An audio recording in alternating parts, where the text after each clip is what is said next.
1 year ago, the Bishop of Truro's report into the persecution of 250 million Christians worldwide said this about Nigeria. Reports consistently showed that in Nigeria, month after month, on average, hundreds of Christians were being killed for reasons connected with their faith. Those worst affected included Christian women and girls abducted and forced to convert, to enter forced marriages, sexual abuse, and torture. The Truro report challenges us to listen to the victims, to engage with ravaged local communities, to lead sustained efforts to protect and reconcile divided communities, to end cycles of revenge and retaliation, to address root causes, to end impunity and bring to justice those who threaten the very existence of a country like Nigeria.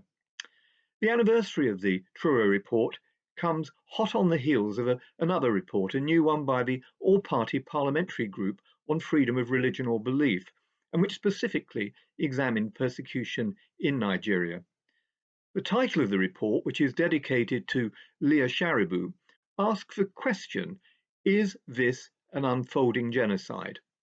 Let me start with that question mark on the new report. Is this a genocide which is unfolding in Nigeria?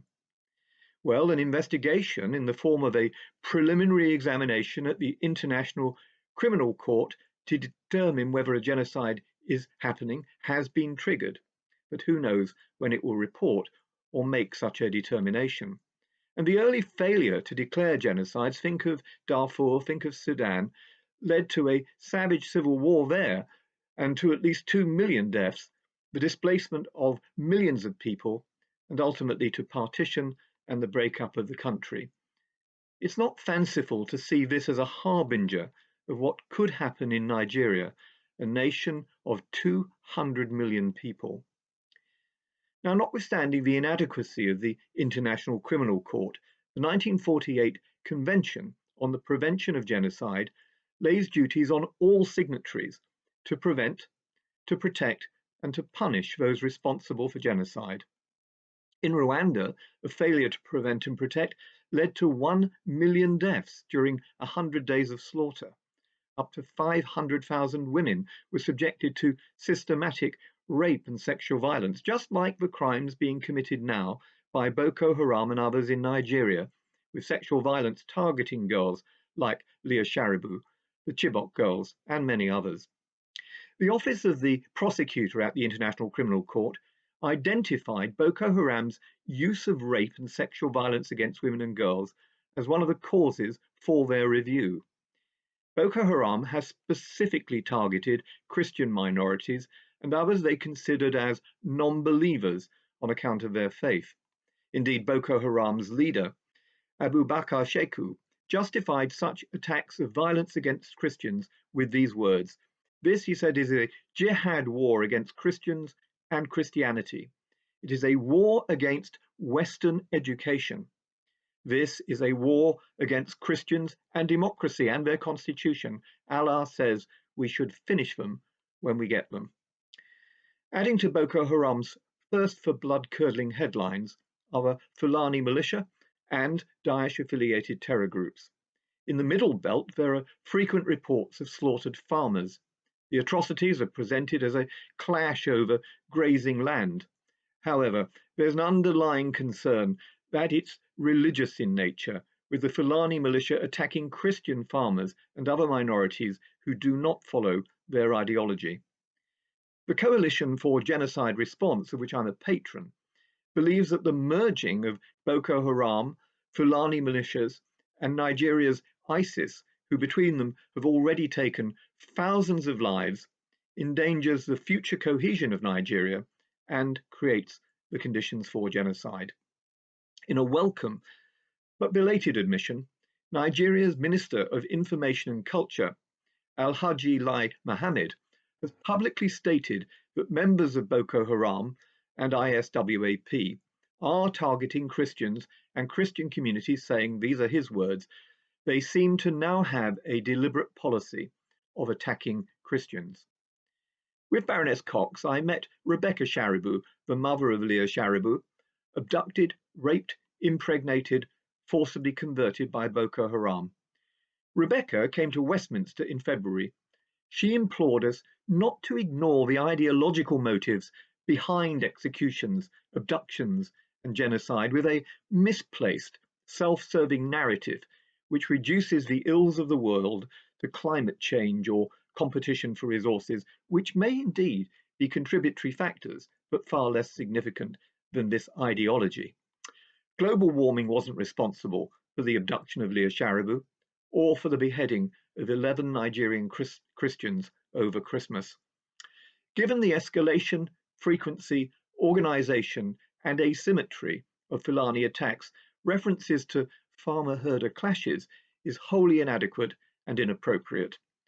This is a campaign of ethno-religious cleansing, armed with sophisticated weaponry, including AK-47s, and in at least one case a rocket launcher and rocket-propelled grenades. The Fulani militia have murdered more men, women, and children than even Boko Haram, destroying, overrunning, and seizing property and land and displacing tens of thousands of people. This is organized and it's systematic. We should be doing much more to establish from where this group of nomadic herdsmen is getting such sophisticated weaponry. 30 million weapons are in circulation in sub-Saharan Africa, some held by child soldiers. Where are they coming from? These are Africa's weapons of mass destruction, and the quartermasters are collaborators in mass murder. The Catholic Bishops' Conference of Nigeria have directly and rightly laid the responsibility for failing to curb the bloodshed at the door of President Buhari. In a statement, they said this: "Since the President, who appointed the heads of the nation's security agencies, has refused to call them to order, even in the face of the chaos and barbarity into which our country has been plunged, we are left with no choice but to conclude that they are acting on a script that he approves of. If the President cannot keep our country safe, then he automatically loses the trust of the citizens. He should no longer continue to preside over the killing fields and mass graveyard that our country has become." The highly respected former Army Chief of Staff and Defence Minister, Lieutenant General Theophilus E. Danjuma, whom I've met, says that the armed forces were not, his words, not neutral, they collude. They collude, he said, in the ethnic cleansing in the riverine states. He says, I quote, "The ethnic cleansing must stop, otherwise Nigeria, in comparison with Somalia, will be a child's play." The Archbishop of Abuja says the very survival of our nation is at stake. With millions of Nigerians now displaced or refugees, democratic nations must take more seriously our duties under the Genocide Convention.